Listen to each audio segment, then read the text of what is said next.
Últimos hechos de violencia en nuestro país continúan generando mucha polémica, mucho debate. Nos muestran, por supuesto, un parámetro de hasta dónde, hasta qué punto ha llegado la delincuencia.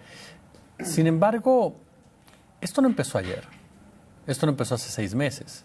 Es consecuencia de malas decisiones, es consecuencia de lo que en una entrevista nos dijo Anabel Hernández ya hace algunos meses.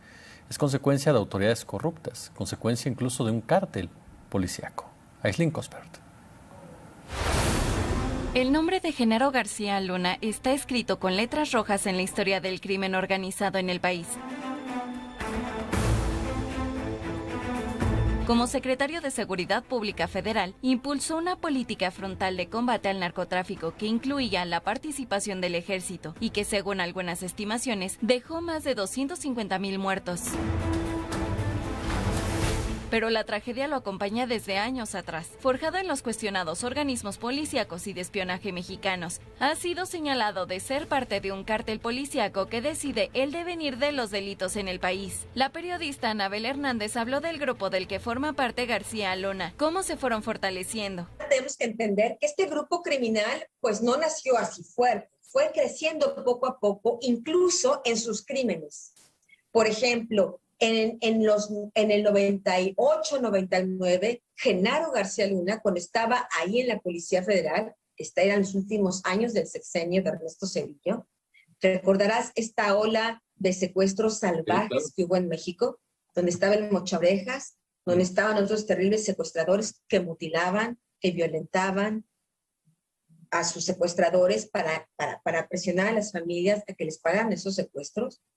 Bueno, pues uno de los grandes protectores era justamente Genaro García Luna y Luis Cárdenas Palomino. Ellos protegían a estos descuartizadores y mutiladores.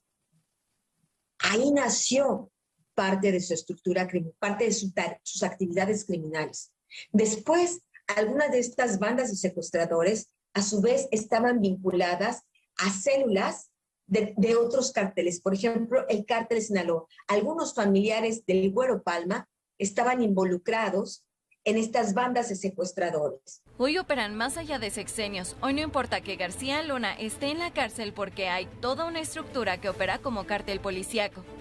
Con el tiempo, ya en la Agencia Federal de Investigaciones, ya no solo protegían a asaltantes, a secuestradores, a personas que se dedicaban a la trata de personas, sino empezaron a vincularse con integrantes del cártel de Sinaloa y del cártel de los Beltrán Leiva, cuando en aquella época existía la federación y trabajaban como un mismo grupo criminal, el cártel de Sinaloa y los Beltrán Leiva. Los primeros expedientes que se abren en contra de esta organización criminal policíaca fueron en la época de Vicente Fox, en el año 2004-2005, en la Procuraduría General de la República.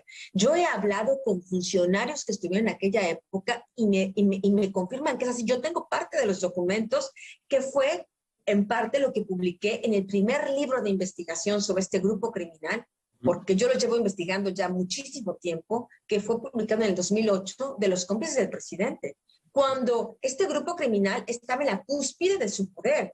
Cuando Genaro García Luna era el intocable secretario de Seguridad Pública y Luis Cárdenas Palomino, pues ahí su compinche, su asociado, su brazo derecho, ¿no? Junto con Armando Espinosa de Benito, junto con Facundo Rosas, junto con Ramón Pequeño, junto con tantos otros que formaban parte del propio Tomás Herón, que en ese momento estaba trabajando en el Estado de México con Enrique Peña Nieto, ¿no? Otro miembro importante de este grupo criminal es Humberto Castillejos, que fue consejero jurídico de la presidencia en los tiempos de Enrique Peña Nieto.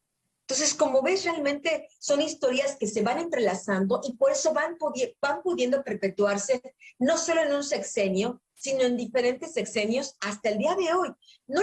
Como la lógica de los carteles de la droga, no importa si el gobierno es de derecha, de izquierda, si cómo se llame, no importa. Lo que importa es que me es útil, yo me inserto ahí y desde ahí opero, desde dentro del gobierno, que es lo que ha hecho esta organización. García Luna también estuvo en el centro de la polémica desatada por el célebre caso Case Vallarta, una de las detenciones más mediáticas y controversiales del país, y el detonante de un conflicto diplomático con Francia. Fue el 9 de diciembre de 2005 cuando millones de mexicanos pudieron ver en vivo por televisión cómo agentes entraban a un rancho del sur de la Ciudad de México y detenían a la ciudadana francesa Florence Cassé y a su compañero Israel Vallarta, quien confesaba ante las cámaras el secuestro de 3 personas. La operación, sin embargo, se reveló como un montaje. En palabras de García Luna, una recreación organizada a petición de las televisoras, con la que mantenían una relación muy cercana. Y en el 2013, la Suprema Corte Mexicana ordenó suspender la condena a 60 años de Cassé por considerar que la transmisión había contaminado el juicio en el que había sido declarada culpable. Pero para entonces García Luna ya se había mudado a Estados Unidos, donde fue detenido en 2019. Pasó de vestir lujosos trajes al uniforme verde caqui del Centro de Detención Metropolitano de Brooklyn, Nueva York, donde se encuentra recluido acusado por varios cargos de narcotráfico y en donde espera su juicio, que sin duda será más importante en la historia del crimen organizado entre México y Estados Unidos. Para La Octava, Aislinn Cosbert. La voz de los expertos.